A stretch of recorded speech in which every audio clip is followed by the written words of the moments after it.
ऐसे कैसे मेहनत करना छोड़ दूं मेरे दोस्तों, अभी तो एक से एक हेल्पफुल वीडियोस लाना बाकी है। ऐसे कैसे मेहनत करना छोड़ दूं मेरे दोस्तों, अभी तो एक से एक हेल्पफुल वीडियोस लाना बाकी है, क्योंकि 3 अप्रैल को पॉलिटिकल साइंस के पेपर में आप लोगों को पार करवाना अभी बाकी है। नमस्ते दोस्तों, जोहार, मैं अनिमेश सर आप सभी का अभिषेक चक्रवर्ती यूट्यूब चैनल में हार्दिक स्वागत करता हूं। दोस्तों, आप लोगों के डिमांड को देखते हुए मैं आज 3 अप्रैल को होने वाले पॉलिटिकल साइंस के एग्जाम के लिए top 40 exam related MCQ type questions लेकर आया हूं दोस्तों, वो भी फुल एक्सप्लेनेशन के साथ।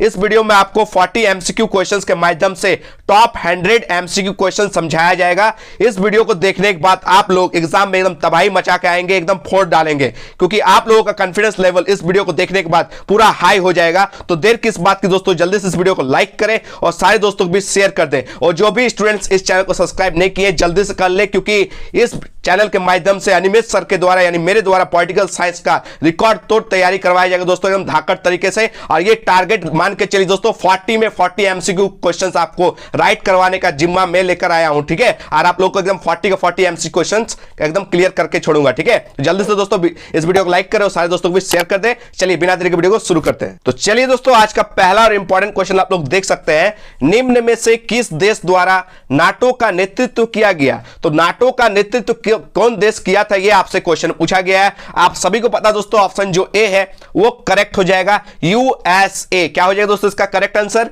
यूएसए। चलिए अच्छे से समझाते हैं दोस्तों, ठीक है। यूएसए जिसका मतलब होता है United state of America, Hindi में बोले तो संयुक्त राज्य अमेरिका। और नाटो का अर्थ अगर पूछा जाए दोस्तों, नाटो का फुल फॉर्म अगर पूछा जाए तो नॉर्थ अटलांटिक ट्रीटी ऑर्गेनाइजेशन। क्या, नॉर्थ अटलांटिक ट्रीटी ऑर्गेनाइजेशन, जिसकी स्थापना 4 अप्रैल 1949 में हुई थी। कब दोस्तों, 4 अप्रैल 1949 को हुई थी। याद रखिएगा, नाटो की स्थापना कब हुई थी, 4 अप्रैल 1949 को हुई थी। नाटो का फुल फॉर्म क्या होता है दोस्तों, नॉर्थ अटलांटिक ट्रीटी ऑर्गेनाइजेशन, ठीक है। इसका मुख्यालय यानी हेड क्वार्टर कहां है दोस्तों, ब्रुसेल्स में है। कहां है, नोट कीजिएगा, एक एक पॉइंट इंपॉर्टेंट पॉइंट बताऊंगा दोस्तों। नाम का ये 40 एमसीक्यू क्वेश्चन है। इस क्वेश्चन को देखने के बाद आपका 100+ एमसीक्यू क्वेश्चन क्लियर हो जाएगा, जो आपके एग्जाम में डायरेक्ट देखने को मिलेगा, ठीक है। तो याद रखिएगा, इसका जो मुख्यालय है, हेड क्वार्टर है, वह ब्रुसेल्स में है, जो बेल्जियम में है, ठीक है। जिस टाइम इसकी स्थापना हुई थी उसमें कितने देश शामिल थे दोस्तों,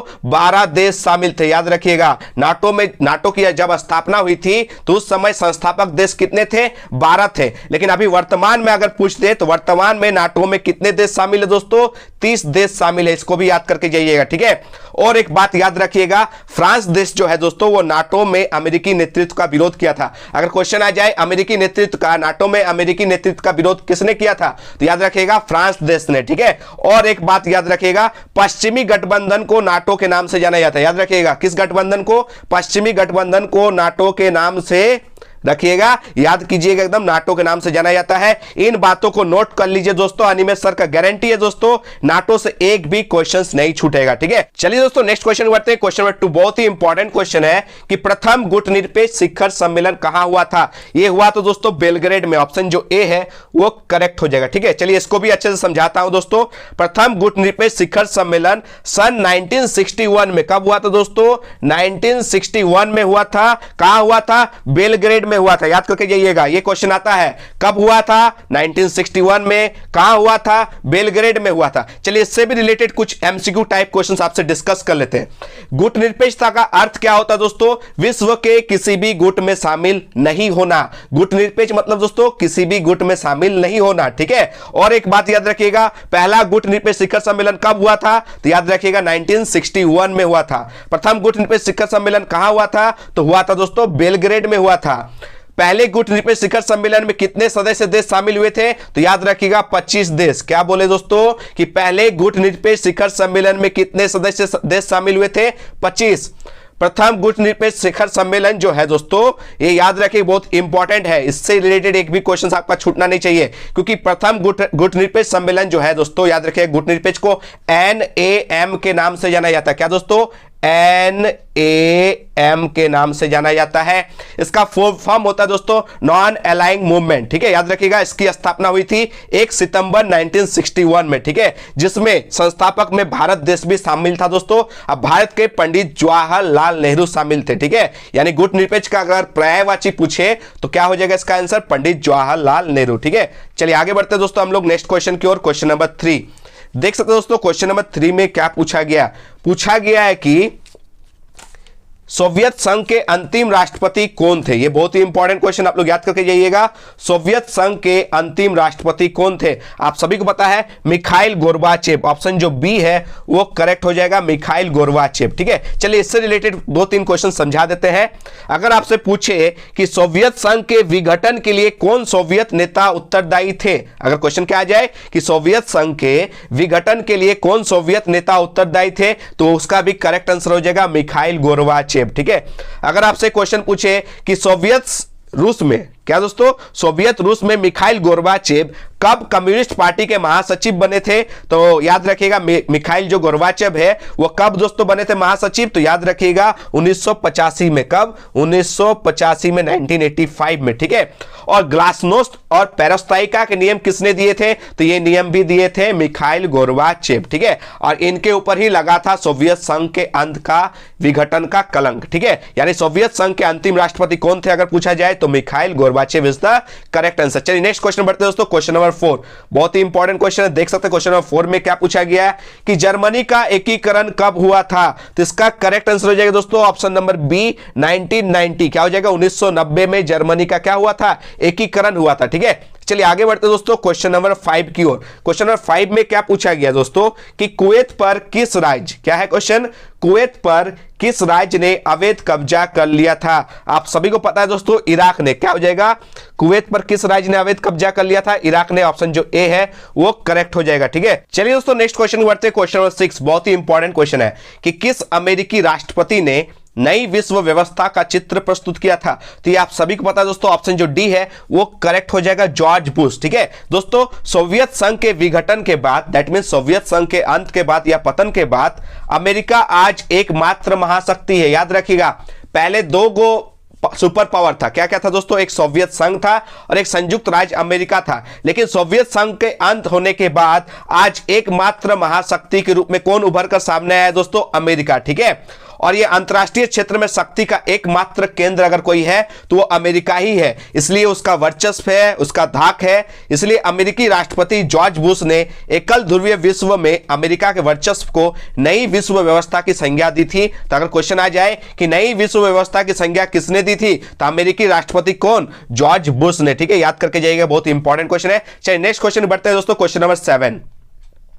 यूरोपीय संघ की स्थापना कब हुई, यहां पर एक भी ऑप्शन मुझे करेक्ट नहीं लग रहा है दोस्तों, याद रखिएगा यहां पर एक भी ऑप्शन मुझे करेक्ट नहीं लग रहा है, क्योंकि यूरोपीय संघ की स्थापना 1 नवंबर, कब दोस्तों, 1 नवंबर 1993 को, कब हुआ था, याद रखिएगा यूरोपीय संघ की जो स्थापना हुई थी 1 नवंबर 1993 को नीदरलैंड, कहां हुआ था दोस्तों, नीदरलैंड की मास्ट्रिच में हुई थी। याद रखिएगा नीदरलैंड की मास्ट्रिच में हुई थी। और यूरोपीय संघ का जो मुख्यालय है यानी हेडक्वार्टर है वो ब्रुसेल्स में है, जो बेल्जियम में। याद रखिएगा कि यूरोपीय संघ का जो मुख्यालय है यानी हेडक्वार्टर है वो ब्रुसेल्स में है, जो बेल्जियम में है, याद रखिएगा, ठीक है। और यूरोपीय संघ का अगर मुद्रा का नाम पूछे तो यूरोपीय संघ का मुद्रा का नाम था यूरो। क्या है दोस्तों, यूरोपीय संघ का मुद्रा का नाम यूरो। तो यह यूरोपीय में यूरो दिखाई दे रहा है, तो इसका करेक्ट आंसर हो जाएगा यूरो, ठीक है। याद रखिएगा, इसको नोट करके जाइए क्योंकि बहुत ही इंपॉर्टेंट क्वेश्चन बता रहे हैं। एक एक जो मेरा मुंह से निकल रहा है दोस्तों वो आपको एग्जाम में डायरेक्ट देखने को मिलेंगे, ठीक है। तो यूरोपीय संघ की मुद्रा का नाम यूरो है। और एक बात याद करके जाइएगा कि यूरोपीय संघ को पहले यूरोप का आर्थिक समुदाय के नाम से जाना जाता था। क्या, यूरोपीय संघ को पहले यूरोप का आर्थिक समुदाय के नाम से जाना जाता था, याद करके जाइएगा। चलिए नेक्स्ट क्वेश्चन बढ़ते हैं। क्वेश्चन नंबर 8 देख सकते हो दोस्तों। क्वेश्चन नंबर 8 में क्या पूछा गया है क्वेश्चन नंबर 8 में पूछा गया कि निम्नलिखित में से किसने खुले द्वार की नीति अपनाई, ओपन डोर पॉलिसी को किसने अपनाया, यह आपसे क्वेश्चन पूछा गया है कि निम्नलिखित में से किसने खुले द्वार की नीति को अपनाई थी। तो ऑप्शन जो ए आपको दिखाई दे रहा है चीन, वो करेक्ट हो जाएगा। ठीक है, याद रखिएगा दोस्तों, नोट कीजिए। ठीक है, 1978 में, कब, 1978 में दिसंबर में देंग सियाओपिंग, नाम को सुन लीजिए क्योंकि चीन का नाम है, इसी तरह आपको सुनाई देगा। ठीक है, 1978 के दिसंबर में देंग सियाओपिंग ने ओपन डोर यानी मुक्त द्वार की नीति को अपनाई थी या चलाई थी।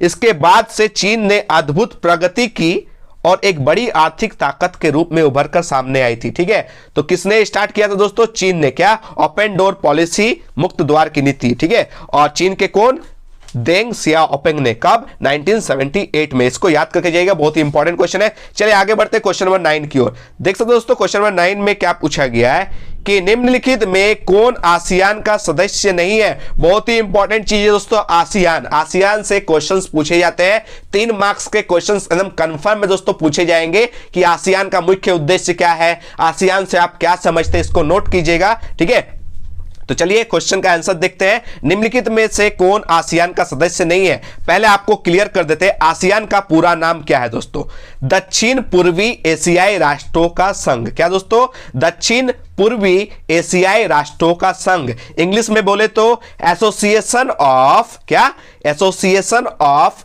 South east Asian Nations. फिर से सुनिएगा, association of south east Asian nation. ठीक है, इसकी स्थापना कब हुई थी, 8 अगस्त को हुई थी। कब हुई थी, 8 अगस्त 1967 को इसकी स्थापना हुई थी। किसकी, आसियान की। ठीक है, और याद रखिएगा उस समय दक्षिण पूर्व एशिया के 5 देशों, कितने दोस्तों, 5 देशों ने मिलकर, नाम बताते हैं, नोट कीजिएगा। ठीक है, 5 देशों का नाम याद कर लीजिए, तो इस क्वेश्चन का आंसर आसानी से आपको मिल जाएगा।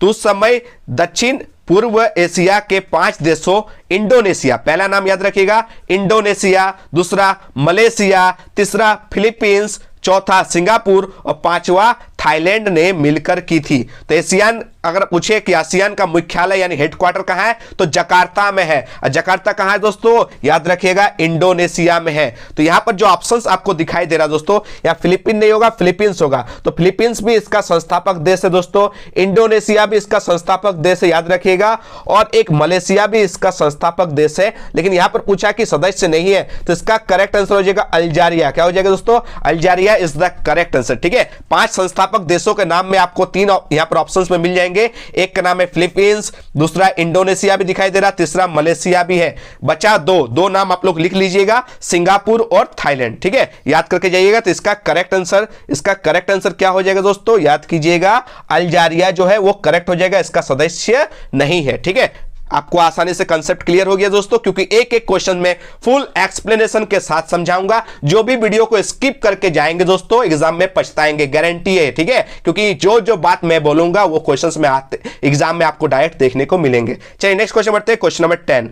देख सकते दोस्तों, क्वेश्चन नंबर 10 में क्या पूछा गया है कि एशिया का वह कौन सा देश है जो अकेला G8 का सदस्य है। G8 मतलब होता है दोस्तों ग्रुप ऑफ 8। ठीक है, लेकिन एशिया का एकमात्र वो कौन सा देश है जो G8 का सदस्य है, यानी ग्रुप ऑफ 8 का सदस्य है। तो इसका करेक्ट आंसर हो जाएगा ऑप्शन सी, जापान। बहुत ही इंपॉर्टेंट क्वेश्चन है, एकदम एग्जाम में छपने वाला क्वेश्चन है। ठीक है, चलिए आगे बढ़ेंगे हम लोग क्वेश्चन नंबर 11 की ओर।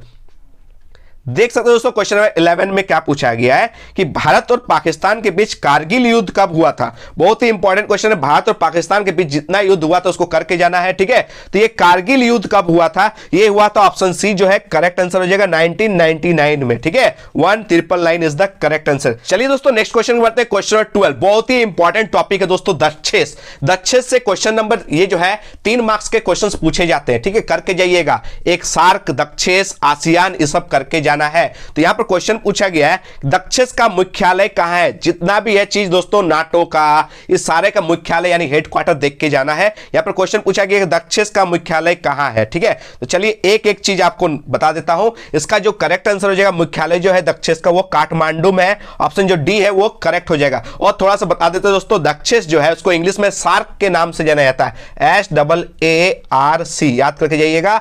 दक्षेस को इंग्लिश में सार्क के नाम से जाना जाता है। अगर उसका फुल फॉर्म पूछे तो याद रखिएगा, the south Asian association for regional cooperation, याद रखिएगा, the south Asian association for regional cooperation, ये याद करके जाइएगा। चलिए इससे रिलेटेड बहुत सारे एमसीक्यू क्वेश्चंस मैं आप लोगों को करवा देता हूं। पहला क्वेश्चन दोस्तों कि दक्षेस की स्थापना कब हुई थी, याद करके जाइएगा 1985 में। कब हुई थी? 1985 में दक्षेस की स्थापना हुई थी। दूसरा क्वेश्चन दोस्तों कि दक्षेस की स्थापना का श्रेय किस भारतीय प्रधानमंत्री को दिया जाता है? तो याद रखिए दोस्तों राजीव गांधी को। किसको दोस्तों? राजीव गांधी को, ठीक है। तीसरा क्वेश्चन कि प्रथम सार्क यानी दक्षेस सम्मेलन कहां हुआ था? वह हुआ था ढाका में। और ढाका किस देश की राजधानी है दोस्तों? बांग्लादेश की। चौथा इंपॉर्टेंट क्वेश्चन, दक्षेस का मुख्यालय कहां है? तो ये मैंने अभी जस्ट बताया दोस्तों, दक्षेस का मुख्यालय कहां है? काठमांडू में है, याद रखिएगा काठमांडू में है। पांचवा क्वेश्चन, दक्षेस यानी सार्क के गठन के समय इसकी सदस्य देशों की संख्या कितनी थी? दक्षेस यानी सार्क, सार्क माने 7 और 7 माने 7, याद रखिएगा। जब इसका स्थापना हुआ था कुल देशों की संख्या थी 7। लेकिन अभी अगर आपसे क्वेश्चन पूछा जाए कि अभी दक्षेस में यानी सार्क में कुल कितने देश शामिल है, तो अभी वर्तमान में 8 देश है, ठीक है। यानी जब दक्षेस बना था तब 7 देश था, अभी वर्तमान में दक्षेस में 8 क्वेश्चन है। नोट कीजिएगा, एक एक क्वेश्चन इंपॉर्टेंट है। दक्षेस में पहले जब स्थापना हुई थी तब 7 देश था, अभी वर्तमान में दक्षेस में 8 देश हो गया है। तो आपसे क्वेश्चन में पूछेगा कि नहीं पूछेगा कि कौन सा देश अभी 8वां देश बना है? तो आपसे पूछा जा सकता है कि दक्षेस का 8वां सदस्य देश कौन है? तो याद करके जाइएगा अफगानिस्तान। कौन दोस्तों? एक नया देश आया है अफगानिस्तान, इसको याद करके जाइएगा। और सार्क यानी दक्षेस का सबसे छोटा देश अगर आपसे पूछे तो उसका करेक्ट आंसर हो जाएगा मालदीव। क्या हो जाएगा दोस्तों? मालदीव। और एक इंपॉर्टेंट क्वेश्चन मैं आपको बता देता हूं दोस्तों, याद करके जाइएगा कि सार्क का 19वां जो सम्मेलन हुआ था वो रद्द हो गया था, हुआ नहीं था, वो रद्द हो गया था।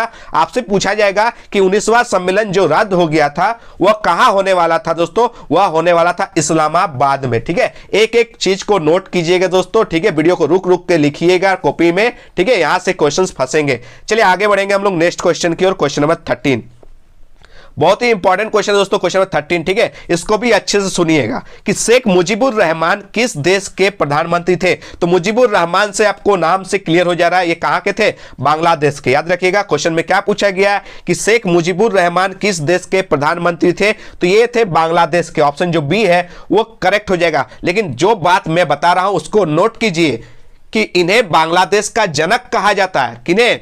शेख मुजीबुर रहमान को बांग्लादेश का जनक कहा जाता है, बांग्लादेश का पिता कहा जाता है, ठीक है। वे बांग्लादेश के प्रथम राष्ट्रपति बने थे, याद रखिएगा। सबसे पहला संस्थापक तो थे ही, इन्हें जनक तो कहा जाता ही है। और साथ ही साथ याद रखिएगा प्रधानमंत्री से पहले ये बांग्लादेश के प्रथम राष्ट्रपति बने थे और बाद में चलकर ये प्रधानमंत्री बने थे। अगर क्वेश्चन में आपसे पूछा जाए कि बांग्लादेश के प्रथम राष्ट्रपति कौन थे तो उसका भी करेक्ट आंसर हो जाएगा शेख मुजीबुर रहमान। अगर आपसे क्वेश्चन में पूछा जाए कि मुजीबुर रहमान को किस नाम से जाने जाते हैं, तो बांग्लादेश के जनक कहे जाते हैं, याद रखिएगा। और ये बाद में बांग्लादेश के प्रधानमंत्री भी बने थे, ठीक है, याद करके जाइएगा। चलिए नेक्स्ट क्वेश्चन के बढ़ते हैं। क्वेश्चन नंबर 14 देख सकते हो दोस्तों, क्वेश्चन नंबर 14 में पूछा क्या गया है कि भारत में शांति सेना श्रीलंका कब भेजी गई थी? देखिए भारत में शांति सेना भेजा गया था श्रीलंका में, तो कब भेजा गया था ये आपसे क्वेश्चन पूछा गया। तो इसका करेक्ट आंसर हो जाएगा, याद करके जाइएगा, सन 1987 में। कब दोस्तों? सन 1987 में। याद करके जाइएगा, एक इंपॉर्टेंट नोट बता रहा हूं दोस्तों, उसको याद कीजिएगा। राजीव गांधी और जयवर्धने, उस टाइम भारत का प्रधानमंत्री कौन था? राजीव गांधी। और श्रीलंका का जयवर्धने। इन दोनों के बीच में 1987 में कोलंबो में भारत श्रीलंका शांति समझौता हुआ था। अगर क्वेश्चन पूछा जाए कि यह शांति समझौता किनके बीच में हुआ था, तो हुआ था किनके बीच में? भारत के तत्कालीन प्रधानमंत्री राजीव गांधी और श्रीलंका के जयवर्धने के बीच में हुआ था। कब हुआ था? 1987 में हुआ था। कहां हुआ था दोस्तों? तो श्रीलंका के कोलंबो में। याद करके जाइएगा, बहुत इंपॉर्टेंट क्वेश्चन है। और सारे पॉइंट्स जो मैं बता रहा हूं इससे एग्जाम में क्वेश्चंस मिलेंगे आप लोगों को, गारंटी। इस वीडियो को अच्छे से देख के जाइएगा। पॉलिटिकल साइंस का आधा जो सिलेबस है दोस्तों आपका 40 एमसीक्यू में क्लियर हो जाएगा, ठीक है। बहुत सारे क्वेश्चंस आपको यहां से देखने को मिलेंगे। और यही वीडियो अंत नहीं है दोस्तों, अभी एक से एक हेल्पफुल वीडियोस लाया जाएगा, ठीक है। चलिए नेक्स्ट क्वेश्चन बढ़ते हैं दोस्तों, क्वेश्चन नंबर 15 की ओर। बहुत ही इंपॉर्टेंट क्वेश्चन है दोस्तों, याद करके जाइएगा कि संयुक्त राष्ट्र संघ की स्थापना कब हुई थी? बहुत ही VVI क्वेश्चन है, यहां से बड़े क्वेश्चंस फंसेंगे, ठीक है। संयुक्त राष्ट्र संघ की स्थापना क्यों हुई थी, किस वजह से हुई थी, आपसे 5 मार्क्स के क्वेश्चंस पूछे जाएंगे। तो ये जो टॉपिक है दोस्तों ये सिर्फ एमसीक्यू के लिए नहीं है, ये सब्जेक्टिव में भी आपसे पूछा जाएगा कि संयुक्त राष्ट्र संघ की स्थापना क्यों की गई थी। 5 नंबर का क्वेश्चन पूछा जाएगा, ठीक है। लेकिन यहां पर क्या पूछा गया, चलिए इसका आंसर हम लोग देते हैं। संयुक्त राष्ट्र संघ का जो ये है स्थापना कब हुई थी, ये आपसे क्वेश्चन में पूछा गया। तो आप लोग एक चीज याद रखिएगा, इसकी जो स्थापना हुई थी 24 अक्टूबर, कब, 24 अक्टूबर 1945 को। ऑप्शन जो सी है वो करेक्ट हो जाएगा। फिर से सुनिए, 24 अक्टूबर 1945 को संयुक्त राष्ट्र संघ की स्थापना हुई थी और इसका जो मुख्यालय है वह है न्यूयॉर्क में। कहां है दोस्तों इसका मुख्यालय? न्यूयॉर्क में है। जब इसकी स्थापना हुई थी तब संस्थापक सदस्य देशों की संख्या कितनी थी? मात्र 51 थी। कितनी थी दोस्तों? मात्र 51 थी, ठीक है। लेकिन अभी वर्तमान में पूछे तो वर्तमान में अभी इसके साथ कितना देश जुड़ा हुआ दोस्तों? 193। इसको भी याद करके जाइएगा। वर्तमान में 193 है और जब इसकी स्थापना हुई थी तब कितने देश शामिल थे? 51 थे और भारत भी उनमें से शामिल था, ठीक है। याद करके जाइएगा। चलिए नेक्स्ट क्वेश्चन बढ़ते हैं, क्वेश्चन नंबर 16। देख सकते हैं दोस्तों क्वेश्चन नंबर 16 में क्या पूछा गया है। बहुत ही इंपॉर्टेंट क्वेश्चन पूछा गया 16 में। यहां से भी क्वेश्चन फंसते हैं, 3 मार्क्स के 5 नंबर के भी क्वेश्चंस देखने को मिलते हैं। क्या है क्वेश्चन, आप लोग देख सकते हैं कि सुरक्षा परिषद के अस्थायी सदस्यों की संख्या कितनी है? अस्थायी सदस्य दोस्तों परमानेंट, तो परमानेंट कितनी है दोस्तों? 5। यानी ऑप्शन जो ए है वो करेक्ट हो जाएगा। और इनको एक पावर दिया गया दोस्तों जिसे कहते हैं वीटो पावर। क्या दोस्तों? वीटो पावर कहा जाता है, ठीक है। वीटो पावर निषेधाधिकार, ठीक है, यानी निषेध करने का अधिकार इन 5 अस्थायी सदस्यों को मिला है। आप लोग कमेंट में बताइए सुरक्षा परिषद में अस्थायी सदस्य तो 5 है, आप लोग कमेंट बताइएगा अस्थायी सदस्य कितने हैं। चलिए यही चारों ऑप्शन में एक ऑप्शन होगा, आप लोग कमेंट बताइएगा कि सुरक्षा परिषद में कितने अस्थायी अध्यक्ष है। क्या दोस्तों? कितने अस्थायी अध्यक्ष है, आप लोग कमेंट बताइए। चलिए यही 4 ऑप्शन में ऑप्शंस का सही होगा। आप लोग ऑप्शन में बताइए दोस्तों कि बताइए सुरक्षा परिषद में कितने अस्थायी सदस्य है, ठीक है। और एक बात दोस्तों, जो भी अच्छे स्टूडेंट हैं, जो पढ़े लिखे अच्छे पढ़ते हैं, वो लोग कमेंट बताइएगा कि सुरक्षा परिषद के 5 सदस्यों का नाम क्या क्या है। कमेंट में बताइए, जिसका भी सही होगा मैं जरूर लाइक करूंगा, ठीक है। चलिए आगे बढ़ते हैं क्वेश्चन नंबर 17 की ओर। देख सकते हो दोस्तों क्वेश्चन नंबर 17 में क्या पूछा गया है कि अंतरराष्ट्रीय न्यायालय का मुख्यालय कहां स्थापित है। देखिए सब चीज का मुख्यालय यानी हेडक्वार्टर यानी सचिवालय पूछा जा रहा है, तो इसको करके जाइएगा कि अंतरराष्ट्रीय मुख्य जो न्यायालय है उसका मुख्यालय कहां स्थापित है, ये आपसे क्वेश्चन पूछा गया है। ऑप्शन जो 1 है दोस्तों ए, वो करेक्ट हो जाएगा हेग। और हेग कहां है दोस्तों? नीदरलैंड में है। नोट कीजिएगा, हेग कहां है दोस्तों? नीदरलैंड में है, ठीक है। और अंतरराष्ट्रीय न्यायालय का मुख्यालय कहां है? हेग में है। और हेग कहां है? नीदरलैंड में है, ठीक है। याद करके जाइएगा। और अगर क्वेश्चन पूछा जाए कि अंतरराष्ट्रीय न्यायालय की स्थापना कब हुई थी, तो इसको याद करके जाइएगा 3 अप्रैल, क्या? 3 अप्रैल 1946 में। याद करके जाइएगा 3 अप्रैल 1946 में अंतरराष्ट्रीय न्यायालय की स्थापना की गई थी, ठीक है। चलिए नेक्स्ट क्वेश्चन के हम लोग बढ़ते हैं क्वेश्चन नंबर 18 की ओर। देख सकते हो दोस्तों क्वेश्चन नंबर 18 में पूछा गया है कि किस संधि ने परमाणु परीक्षणों को पूर्णतः वर्जित किया था। पूर्णतः एकदम कंप्लीट रूप से वर्जित कर दिया गया था, ठीक है। तो किस संधि के आधार पर, ठीक है, आपसे क्वेश्चन पूछा गया है। तो इसका करेक्ट आंसर हो जाएगा option C is the correct answer. यहां पर थोड़ा सा मिसप्रिंट हुआ है, कोई बात नहीं, याद कीजिएगा। व्यापक, यहां पर परमाणु छूट गया, ठीक है। तो व्यापक परमाणु परीक्षण प्रतिबंध संधि, क्या नाम था दोस्तों पूरा? व्यापक परमाणु परीक्षण प्रतिबंध संधि। इस संधि के आधार पर क्या कर दिया गया था दोस्तों? परमाणु परीक्षणों को पूर्णतः वर्जित किया गया था। नोट कीजिएगा, याद करके जाइएगा। चलिए आगे बढ़ते हैं क्वेश्चन नंबर 19। बहुत ही इंपॉर्टेंट क्वेश्चन है कि विश्व पर्यावरण दिवस मनाया जाता है। जितने भी इंपॉर्टेंट दिवस है दोस्तों मैं करवा दूंगा, ठीक है। टेंशन मत लीजिए, एकदम 40 का 40 मैं दिलाऊंगा, ठीक है। बस आप लोग सपोर्ट कीजिए, लाइक कीजिए और इस वीडियो को ज्यादा से ज्यादा दोस्तों भी शेयर कर दीजिए। इतना काम आप लोग दिल से कर दीजिए। दिल से मेरा दुआ है दोस्तों, आपको 40 में 40 दिलाने का काम अनिमेष सर यानी मेरा है, ठीक है। आप लोग करके जाइए, इतना तो सपोर्ट कीजिए। देखिए आप लोग पॉलिटिकल साइंस में एकदम लास्ट पेपर जो आप लोग है एकदम फोड़ के आइएगा, एकदम एग्जाम में तबाही मचा के आइएगा, ये मेरा वादा है, ठीक है। चलिए आगे बढ़ते हैं दोस्तों। देख सकते हैं ये इंपॉर्टेंट क्वेश्चन है, क्वेश्चन नंबर 19 की पर्यावरण दिवस यानी विश्व पर्यावरण दिवस वर्ल्ड एनवायरमेंटल डे कब मनाया जाता है? आप सभी को पता है 5 जून को मनाया जाता है। ऑप्शन जो ए है वो करेक्ट हो जाएगा। चलिए आगे बढ़ते हैं क्वेश्चन नंबर 20। देख सकते क्वेश्चन में क्या पूछा गया है कि एमनेस्टी इंटरनेशनल का संबंध किससे है। देखिए थोड़ा सा यूनिक नाम है, इसको देखकर घबराइएगा एकदम नहीं। इसका जो करेक्ट आंसर हो जाएगा ऑप्शन सी मानवाधिकार। मानवाधिकार जानते हैं ना आप दोस्तों, ह्यूमन राइट्स, पता है ना। तो एमनेस्टी इंटरनेशनल का संबंध है मानवाधिकार से, याद करके जाइएगा। एमनेस्टी जो इंटरनेशनल एक स्वयंसेवी यानी एक गैर सरकारी संगठन है, ये पूरे विश्व में मानवाधिकारों की रक्षा के लिए अभियान चलाता है, याद कीजिएगा। और आप लोग कमेंट में बताइए दोस्तों कि ह्यूमन राइट्स डे यानी विश्व मानवाधिकार दिवस कब मनाया जाता है। ये बहुत ही इंपॉर्टेंट क्वेश्चन है, पूछा जाएगा। आप लोग कमेंट बताइएगा मानवाधिकार दिवस यानी ह्यूमन राइट्स डे कब मनाया जाता है, ये आप लोग कमेंट में बताइए। चलिए आगे बढ़ेंगे दोस्तों क्वेश्चन नंबर 21 की ओर। देख सकते हैं क्वेश्चन नंबर 21 में क्या पूछा गया है कि भारत का संविधान कब स्वीकृत किया गया। बहुत ही इंपॉर्टेंट क्वेश्चन है, स्वीकृत किया गया पूछा है, लागू किया गया नहीं पूछा है। तो याद करके जाइएगा, ये जो भारत का संविधान है कब स्वीकृत किया गया था, ऑप्शन सी जो आपको दिखाई दे रहा है 1949 में। अगर डेट दिया जाए तो याद रखिएगा 26 नवंबर 1949 को स्वीकृत किया गया था और इसी दिन संविधान सभा द्वारा पारित भी किया गया था। और लागू कब किया गया था दोस्तों, तो 26 जनवरी 1950 को लागू किया गया था। कब लागू किया गया था, 26 जनवरी याद करके जाइएगा 1950 को लागू किया गया था। ठीक है, याद करके जाइएगा। और आप लोग कमेंट में बताइएगा कि प्रारूप समिति के अध्यक्ष कौन थे। चलिए एक से एक इंपॉर्टेंट क्वेश्चन आप लोगों से पूछते हैं, आप लोग कमेंट बॉक्स में इसका आंसर दीजिएगा। ठीक है, क्योंकि आप लोग पॉलिटिकल साइंस के स्टूडेंट हैं, आप लोग ये सब बातें याद होना चाहिए, क्योंकि 11 में ये सब करवाया गया था। संविधान का जो है प्रारूप समिति के अध्यक्ष कौन थे, ये आप लोग कमेंट बताइए। साथ में बताइए संविधान का जनक किन्हें कहा जाता है, ये भी आप लोग कमेंट बताइएगा। संविधान का जनक यानी संविधान का पिता किन्हें कहा जाता है। और साथ ही साथ बताइएगा कि संविधान बनने में कितना टाइम लगा था। ठीक है, और संविधान सभा की प्रथम बैठक कब हुई थी, संविधान सभा के अस्थायी अध्यक्ष कौन थे और संविधान सभा के अध्यक्ष यानी अस्थायी अध्यक्ष कौन थे।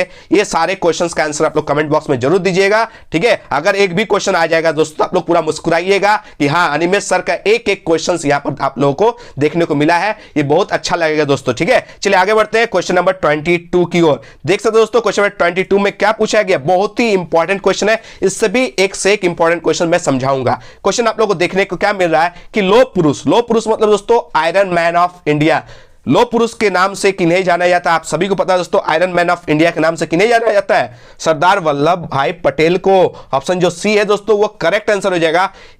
ये सरदार वल्लभ भाई पटेल जो है दोस्तों, इनका एक मूर्ति बनाया गया है, प्रतिमा स्टैचू बनाया गया है, जिन्हें स्टैचू ऑफ यूनिटी के नाम से भी जाना जाता है। वो कुल 182 मीटर का, याद करके जाइएगा, कुल 182 मीटर का लंबा ये प्रतिमा बनाया गया है। अगर सरदार वल्लभ भाई पटेल से कुछ इंपॉर्टेंट क्वेश्चन पूछा जाए तो क्या पूछा जाएगा कि सरदार वल्लभ भाई पटेल को किस नाम से जाना जाता था, लौह पुरुष के नाम से जाना जाता था। ठीक है, अगर भारत का पहला उप प्रधानमंत्री पूछे या पहला गृह मंत्री पूछे, नोट कीजिएगा, पहला उप प्रधानमंत्री पूछे या फिर पहला गृह मंत्री पूछे, उसका भी करेक्ट आंसर हो जाएगा सरदार वल्लभ भाई पटेल। ठीक है, चलिए दोस्तों नेक्स्ट क्वेश्चन को बढ़ते हैं। क्वेश्चन नंबर 23, बहुत ही इंपॉर्टेंट क्वेश्चन है दोस्तों कि किस भाषा के आधार पर 1953 में आंध्र प्रदेश का गठन हुआ था। आप सभी को पता है दोस्तों 1953 में आंध्र प्रदेश का गठन जो हुआ था वो भाषा के आधार पर किया गया था। वो कौन सा भाषा था ये आपसे क्वेश्चन पूछा जाएगा, तो याद रखिए तेलुगु भाषा। ठीक है, ऑप्शन जो ए है वो करेक्ट होगा। और इसके बाद दोस्तों राज्य पुनर्गठन अधिनियम 1956 पास हुआ और इस अधिनियम के आधार पर 14 स्टेट यानी 14 राज्य और 6 केंद्र शासित प्रदेश बनाए गए। याद रखिएगा 1956 में जो राज्य पुनर्गठन अधिनियम पास हुआ उसके बाद 14 राज्य बनाए गए, 6 केंद्र शासित प्रदेश बनाए गए। और अभी वर्तमान में बात करें तो दोस्तों अभी वर्तमान में राज्यों की संख्या कितनी है, 28 है। और अभी टोटल कितने केंद्र शासित प्रदेश है दोस्तों, याद रखिएगा 8। ये याद करके जाइएगा, जब 1956 में राज्य पुनर्गठन अधिनियम पास किया गया था तो कितना राज्य बनाया था, 14 बना था। कितना केंद्र शासित प्रदेश बनाया गया था, 6। और अभी वर्तमान में राज्यों की संख्या 28 है और अभी वर्तमान में केंद्र शासित प्रदेश 8 है। इसको नोट करके जाइए क्योंकि क्वेश्चन पूछा जाता है। चलिए अब आप लोग कमेंट में बताइएगा कि भारत के प्रथम राष्ट्रपति का नाम क्या था। भारत का प्रथम राष्ट्रपति का नाम बताइए और साथ में बताइए कि अभी वर्तमान में भारत के राष्ट्रपति कौन है। जल्दी से कमेंट बताइएगा क्योंकि ये झारखंड के लिए गर्व का बात है। ठीक है, अभी वर्तमान में भारत के राष्ट्रपति कौन है आप लोग कमेंट में बताइए और साथ में बताइए कि भारत के पहला प्रधानमंत्री का नाम क्या था और अभी वर्तमान में भारत के प्रधानमंत्री कौन है, ये भी आप लोग कमेंट में जरूर बताइएगा। ठीक है, चलिए आगे बढ़ते हैं क्वेश्चन नंबर 24 की ओर। बहुत ही इंपॉर्टेंट क्वेश्चन है दोस्तों कि संविधान में भारत के किस राज्य को विशेष दर्जा प्राप्त था। तो याद रखिए दोस्तों दोस्तों धारा 370 के तहत जम्मू कश्मीर को भारत का विशेष राज्य का दर्जा दिया गया था। यानी ये भारत का संविधान को नहीं मानता था, इनका अपना संविधान हुआ करता था। लेकिन 2019 में, कब? अगस्त 2019 में इसको निरस्त कर दिया गया, इसको खत्म कर दिया गया। ठीक है, ये जो विशेष राज्य का दर्जा दिया गया था जम्मू कश्मीर को, इसे अगस्त 2019 में निरस्त कर दिया गया, खत्म कर दिया गया। ये क्वेश्चन आपसे पूछा जा सकता है। ठीक है, इसको भी नोट कीजिएगा। चलिए आगे बढ़ते हैं क्वेश्चन नंबर 25 की ओर। बहुत ही इजी क्वेश्चन है दोस्तों कि भारतीय राष्ट्रीय कांग्रेस के संस्थापक कौन थे? आप सभी को पता है दोस्तों, फाउंडर ऑफ कांग्रेस पार्टी कौन थे? ए.ओ. ह्यूम थे। कौन थे दोस्तों? ए.ओ. ह्यूम थे। और एक क्वेश्चन आप लोग करके जाइएगा कि कांग्रेस की स्थापना कब हुई थी? 1885 को, 1885 में कांग्रेस पार्टी का स्थापना हुआ था और कांग्रेस पार्टी के संस्थापक यानी फाउंडर का नाम था ए.ओ. ह्यूम। इसको करके जाइएगा। चलिए आगे बढ़ते हैं क्वेश्चन नंबर 26 की और। बहुत ही इंपॉर्टेंट क्वेश्चन है कि 1952 से लेकर 1967 तक भारत में किस राजनीतिक दल का प्रभुत्व रहा? तो याद रखिएगा, कांग्रेस पार्टी का। किसका? कांग्रेस पार्टी का प्रभुत्व था, कांग्रेस पार्टी का दबदबा था। और अभी हम लोग देख सकते हैं दोस्तों, 2014 से देख ही रहे हैं, अभी भारत में किसका दबदबा है? बीजेपी पार्टी का। ठीक है, यानी नरेंद्र दामोदर दास मोदी, जो भारत का भी वर्तमान प्रधानमंत्री भी है। ठीक है, चलिए आगे बढ़ते हैं दोस्तों। नेक्स्ट क्वेश्चन देख सकते हैं, क्वेश्चन नंबर क्या? 27। नीति आयोग का पदेन अध्यक्ष कौन होता है? देखिए, नीति आयोग, ये बहुत ही इंपॉर्टेंट क्वेश्चन है। यहां से 3 नंबर के क्वेश्चन पूछे जाते हैं। नीति आयोग, ठीक है, नीति आयोग का क्या क्या उद्देश्य है, ये आपसे क्वेश्चन 3 मार्क्स के पूछे जाएंगे, तो इसको नोट डाउन कीजिएगा। ठीक है, तो नीति आयोग का जो पदेन अध्यक्ष कौन होता है, ये आपसे पूछा गया, तो इसका करेक्ट आंसर हो जाएगा प्रधानमंत्री। क्या हो जाएगा? प्रधानमंत्री। चलिए नोट कीजिएगा, नीति आयोग का गठन कब किया गया था? 1 जनवरी, कब? 1 जनवरी को किया गया था 2015 में। याद रखिएगा, नीति आयोग का गठन कब किया गया था?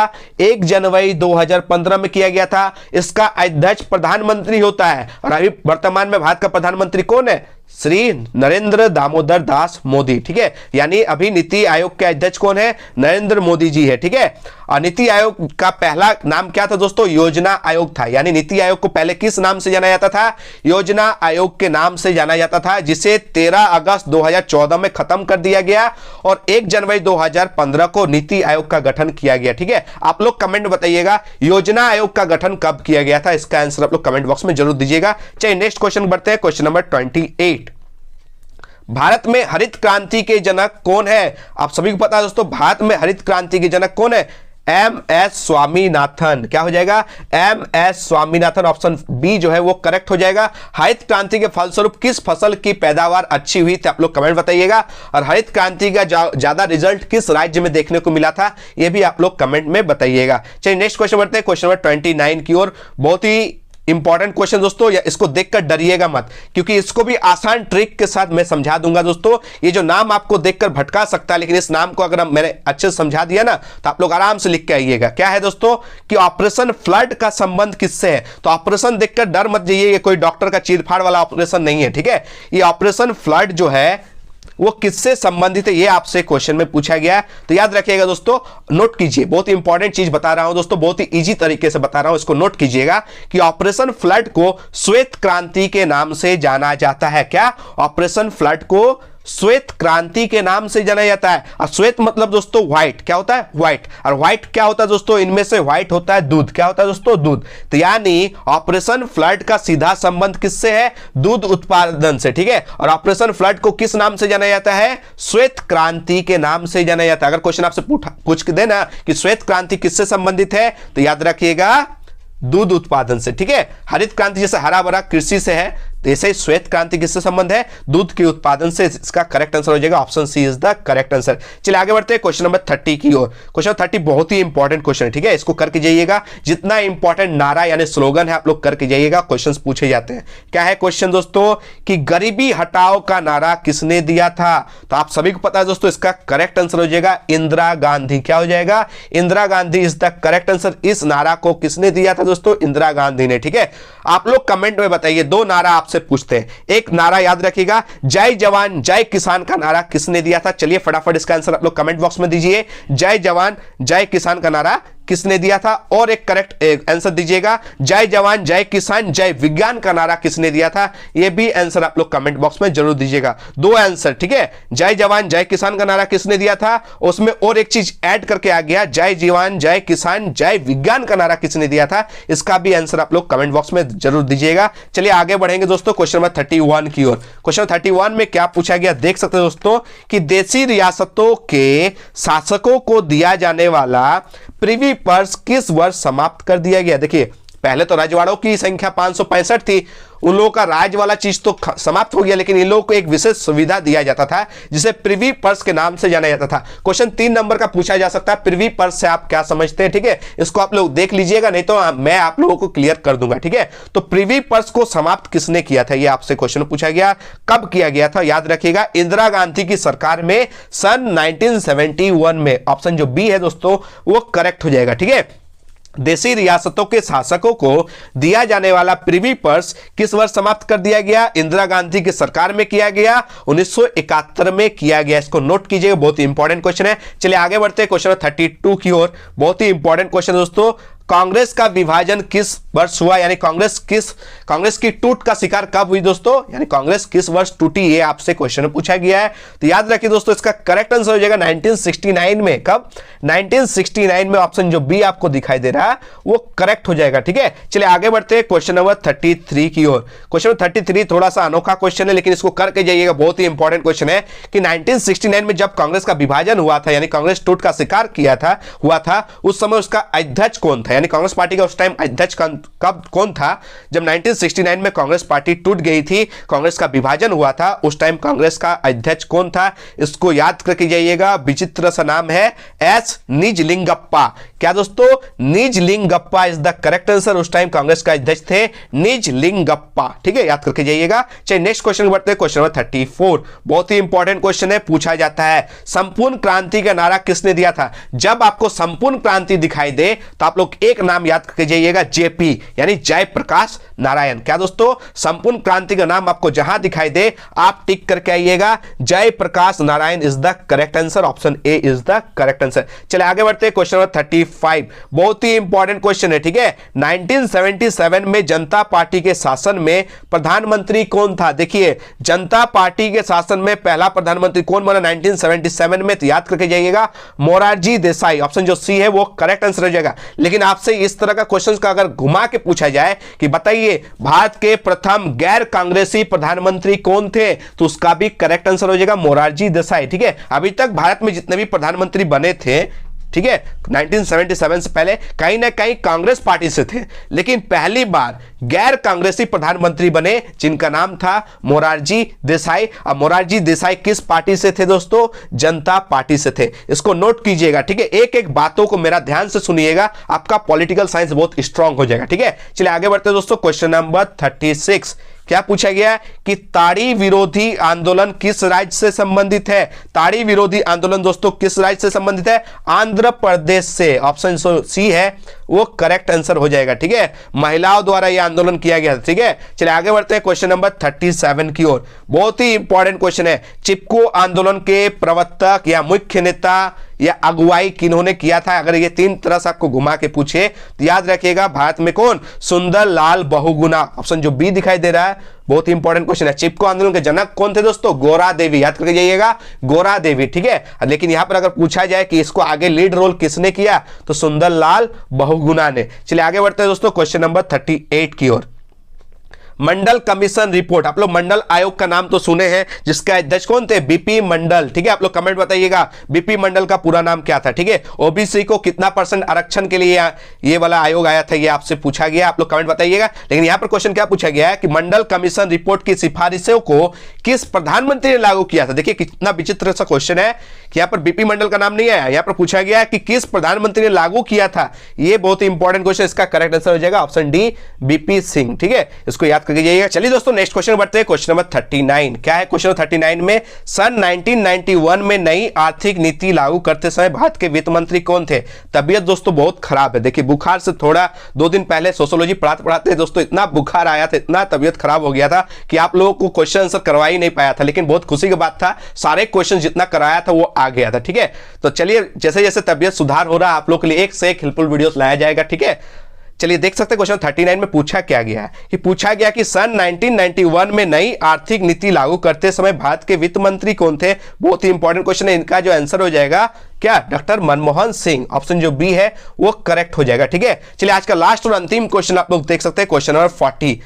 सूचना का अधिकार किस वर्ष लागू हुआ? ये बहुत ही इंपॉर्टेंट क्वेश्चन है। सूचना का अधिकार किस वर्ष लागू हुआ? तो दोस्तों 12 अक्टूबर 2005 को। यह ऑप्शन आप लोग देख सकते हैं, सी इज द करेक्ट आंसर। ठीक है, आप लोग जो भी बच्चे टेलीग्राम चैनल में नहीं जुड़े हैं आप लोग ज्वाइन कर लीजिए। ठीक है, क्योंकि लेटेस्ट अपडेट उसमें दिया जाता है, वीडियोस आती है उसका नोटिफिकेशन वहां भी दिया जाता है। ठीक है, और जो भी बच्चे इस चैनल को नहीं सब्सक्राइब किए आप लोग कर लीजिए। ठीक है, क्योंकि एक से एक हेल्पफुल वीडियोस आएगा और आप लोग का डिमांड क्या है वही आप लोग कमेंट बॉक्स में जरूर दीजिएगा। ये वीडियो आपको कैसा लगा कमेंट में बताइए। ठीक है, क्योंकि आपको 40 क्वेश्चंस के माध्यम से 100 प्लस क्वेश्चंस आप लोगों को समझाया गया, वो भी फुल डिटेल के साथ और वो भी सटीक आंसर्स के साथ। इस वीडियो को देखने के बाद सचमुच में क्या आप लोगों का कॉन्फिडेंस लेवल हाई हुआ है कि नहीं आप लोग कमेंट बताइएगा। क्या ये वीडियो आप लोगों को हेल्पफुल साबित हुई कि नहीं ये भी कमेंट बताइएगा, और क्या इस तरह का डिटेल से वीडियो मैं बनाऊं आप लोग वो भी कमेंट में बताइएगा। आप लोगों को कमेंट को देखकर ही मैं नेक्स्ट वीडियो जरूर से जरूर अपलोड करूंगा। तब तक मिलते हैं दोस्तों एक नए वीडियो में। धन्यवाद, जय हिंद, वंदे मातरम।